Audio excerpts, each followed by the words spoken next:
स्वागत आहे तुमचं सुबोध जाधव इंग्लिश सोल्युशन या यूट्यूब चॅनलमध्ये. आपण आजच्या व्हिडिओमध्ये घेणार आहोत टू बी एबल टू आणि टू बी अनेबल टू चा वापर कसा केला जातो वाक्यामध्ये ते आज आपण अभ्यासणार आहोत. परीक्षेत 10वी आणि 12वीच्या परीक्षेमध्ये तुम्हाला अशा प्रकारचे प्रश्न येतात, use able to, use unable to. तर हे प्रश्न तुम्हाला कसे सॉल्व्ह करता येईल ते आज आपण ह्या व्हिडिओमध्ये बघणार आहोत. अतिशय सोपा आणि छोटा टॉपिक आहे. चला तर आपण त्याला सुरुवात करूया. त्यापूर्वी एक महत्त्वाची सूचना की या व्हिडिओच्या डिस्क्रिप्शनमध्ये तुम्हाला काही लिंक दिलेल्या आहेत इम्पॉर्टंट ग्रामरच्या, त्या तुम्ही बघू शकता, त्याचाही तुम्ही अभ्यास करा. त्याचबरोबर चॅनलला सबस्क्राईब करा आणि त्या बेल आयकॉनवर क्लिक करा, जेणेकरून तुम्हाला काय येतील तर येणारे व्हिडिओचे लिंक्स तुम्हाला मिळत चालतील. चला तर वेळ न गमावता सुरुवात करूया. कशा प्रकारे टू बी एबल टू आणि टू बी अनेबल टूचा वापर हा वाक्यात केला जातो हे अभ्यासायला.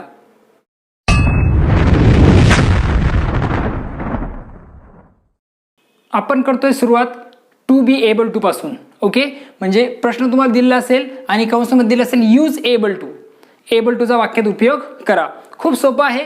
लक्षात घ्यायचं आहे की एबल टू वापरायचं आहे त्यावेळेस तुम्हाला बघायचं आहे वाक्यातलं काय दिलेलं आहे. वाक्यात जर कॅन दिलेलं आहे त्याच्याऐवजी तुम्हाला फक्त एबल टू टाकायचं आहे. जसं बघा एक्झाम्पल इथे आन्सर लिहू शकतो आपण, दे.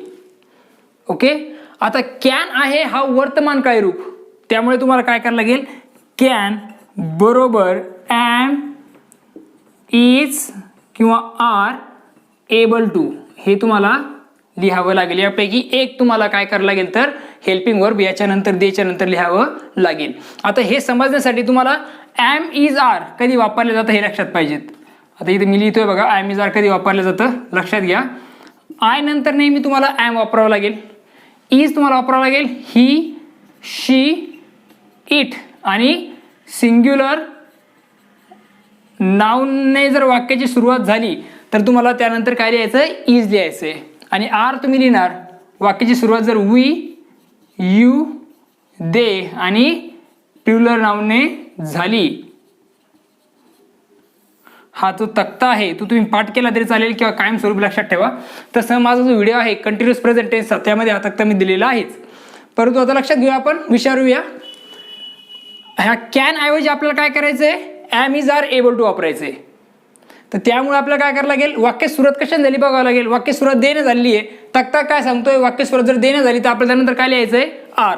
मग they are able to, are able to speak in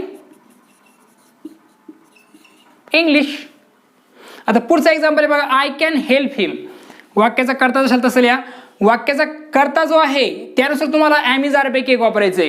मग का वापरतो आपण एम इज आरच का वापरतोय, कारण हे वर्तमान काळी आहे त्यामुळे आपण इथं एम इज आर वापरणार आहे.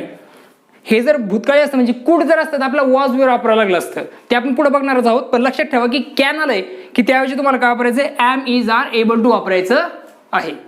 तर मग आयने सुरुवात झाली असल्यामुळे आपला आय साठी काय आपण वापरतो हेल्पिंग वर्ब, ते म्हणजे एम. मग इथे काय लिहायचंय तुम्हाला, I am able to, am लिहिलं त्यानंतर एबल टू टाका, I am able to help him असं लिहिलं तुम्हाला एक मार्क मिळून जाईल. पुढचा एक्झाम्पल आहे, can he sing a song. आता तिथे ही आहे, ही असल्यामुळे आपल्याला काय घ्यावं लागेल, हिने वाक्य सुरुवात झाली तर आपण काय करतो, इज ठेवतो, त्यामुळे इथे लिहायला आपल्याला. आता इथे हे प्रश्नार्थक वाक्य आहे तेव्हा आपल्याला इथे सुरुवात करायला लागेल, इज ही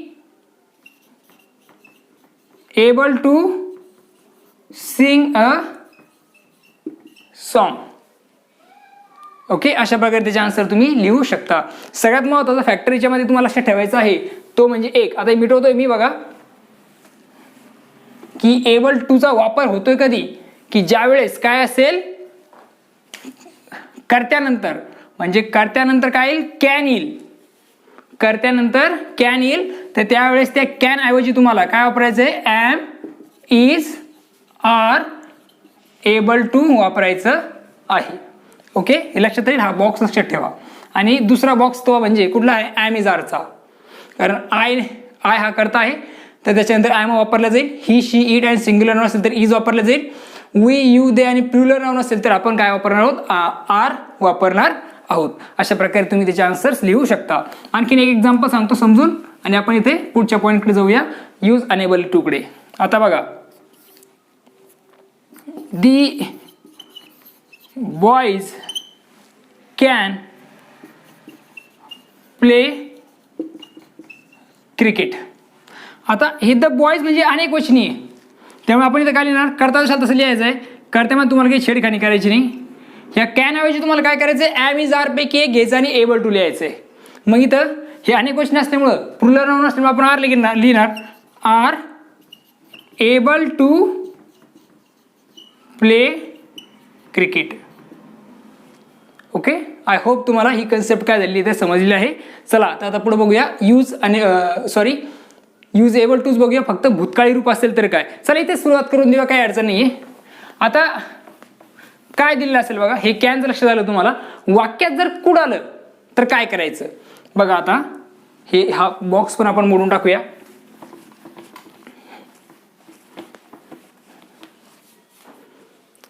एक्झाम्पल घेऊया पुढं. ही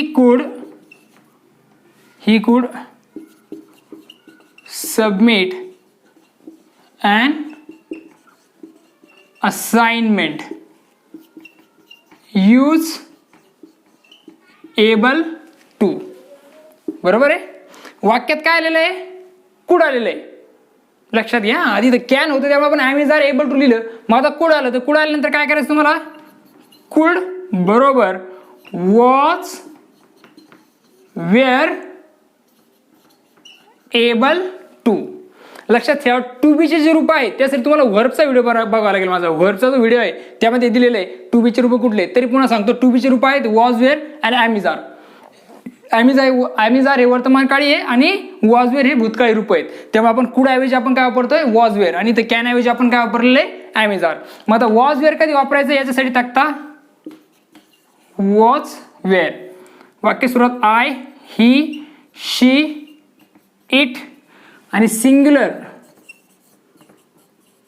नाऊनने झाली तर तुम्हाला काय करायचं आहे, वॉज वापरायचं आहे. त्याबरोबर वी, यू, दे आणि प्लुरल नाऊन ने वाक्याची सुरुवात झाली तर तुम्हाला काय वापरायचं आहे, वर वापरायचं आहे. मग इथे ही आलेलं आहे त्यामुळे आपल्याला आन्सरमध्ये काय लागेल, ही साठी आपण काय वापरतो, was. He was able to submit and assignment. हे झालं एक्झाम्पल. ओके, आणखीन एक एक्झाम्पल घेऊया. अगोदर कुडचा जो काही बॉक्स आहे तुम्ही ते काय करतो, याच्या कॅनच्या खाली लिहितो. आता हा नियम लक्षात राहील. नियम नंबर 1, नियम नंबर 2. कुड असेल तर काय घ्यायचं, वॉज वेअर एबल टू. वाक्यात जर काय दिलं असेल, कुड आलं तर काय करायचं तुम्हाला, वॉज वेअर एबल टू हे लिहायचं आहे. एक्झाम्पल घेऊया आणखीन. Example number 2. आता घेऊया you could sing a song. सोपं आहे. काय करा, यू नंतर आपल्याला काय करायचं आहे, वेअर वापरायचं आहे. कारण कुड आलेलं आहे त्यामुळे इथं आपण लिहिणार were able to sing a song. शेवटी फुल स्टॉप झाली, विसरायचं नाही. तिसरं एक्झाम्पल घेऊया. आणखीन एक एक्झाम्पल. आता यावेळेस घेऊया रमेश कुड अटेंड अ क्लास. रमेश कुड अटेंड अ क्लास. मग आता हे असं वाक्य आहे तर तुम्हाला काय करायचं, वाक्य सुरुवात रमेशनेच करायची. रमेश आहे सिंग्युलर नाउन त्यामुळे तुम्हाला इथे घ्यावं लागेल Ramesh was able to attend a class. समजलंय. हा जो कॉलम आहे, हा तक्ता आहे, तुम्ही लक्षात ठेवा. आणि एक्झाम्पलही तुम्ही काय करा तर लिहून घ्या. आणि चांगल्या प्रकारे व्हिडिओ जर नाही समजलात पुन्हा एकदा तुम्ही बघा, तुम्हाला एबल टूचा वापर करता येईल. टू बीचे रूप कुठले आहेत, ॲम इज आर आणि was were. Am is are आहे वर्तमान काळी रूप आणि वॉज वेअर आहे भूतकाळी रूप. त्यामुळे आपण कॅनसाठी वापरलं वर्तमान काळी रूप ॲम इज आर, आणि कुडसाठी आपण वापरलं भूतकाळी रूप ते म्हणजे वॉज वेअर. कॅन हे वर्तमान काळी आहे, कुड हे काय तर भविष्य काळासाठी वर्तमान काळासाठी वापरतात. ओके, चला तर आता पुढच्या पॉईंटकडे वळूया. टू बी अनेबल टू कसं वापरायचं ते समजून घेऊया. आपण बघतोय टू बी अनेबल टू. आता टू बी एबल टू सारखाच याचा बदल होणार आहे, लक्षात घ्या फक्त यामध्ये. आता समजा इथे कॅन आहे, कॅन ऐवजी आपण काय वापरलं, ॲम इज आर वापरलं. इथे सुद्धा तुम्हाला कॅन ऐवजी ॲम इज आर वापरायचं आहे. मग हे अनेबल टू कसं होतं तर लक्षात ठेवायचं, इथं आलेलं आहे नॉट. त्यामुळं आपल्या इथे लिहायचं आहे, आता इथं आपण बॉक्स अगोदर नियम लिहून घेऊया. कॅन नॉट बरोबर am is are unable to. Okay, am is are unable to. मग याचा आन्सर काय येईल, ही कॅन नॉट आहे, तक्ता लक्षात घ्या ॲम इज आरचा. ही असल्यामुळे आपण इथे घेतो इज, नॉट असल्यामुळे अनेबल टू डिफीट हिम. सोपं आहे. पुढचं एक्झाम्पल बघा, आय असल्यामुळे आपल्याला काय घ्यावं लागेल, ॲम. मग इथे घेतलं आपण ॲम, नॉट असल्यामुळे अनेबल टू. इथं नॉट नसतं तर आपण घेतलं असतं able to. Okay, I am unable to help हिम. अवघड आहे काही, मला वाटतं तुम्हाला हे समजलेलं आहे. आणखीन एक एक्झाम्पल घेतो वाटलंच तर. आपण घेऊया students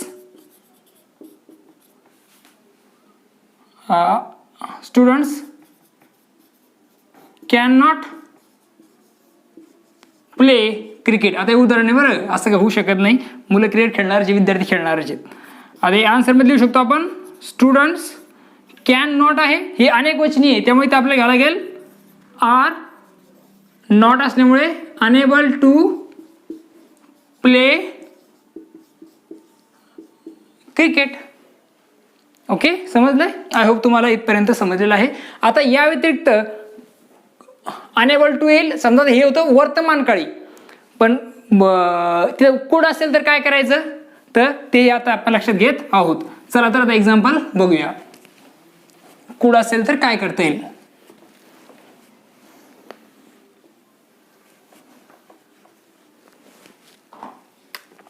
example number 1, she could not give a party. Use unable to. Could not आहे, लक्षात घ्या कुड नॉट असल्यामुळे आपला तोच जुना फंडा, कुड हे भूतकाळी आहे त्यामुळे आपली तो वापरावं लागेल was oblique were unable to. हा बॉक्स सुद्धा लक्षात ठेवायचा आहे. आणि पहिले जे वॉज वेअर आणि ॲम इज आरचे तक्ते दिले ते सुद्धा लक्षात ठेवा. आन्सर देऊ शकता तुम्ही शी वॉज असल्यामुळे आपण शी असल्यामुळे आपण वॉज घेतलंय. She was unable to give a party. Okay, example number 2,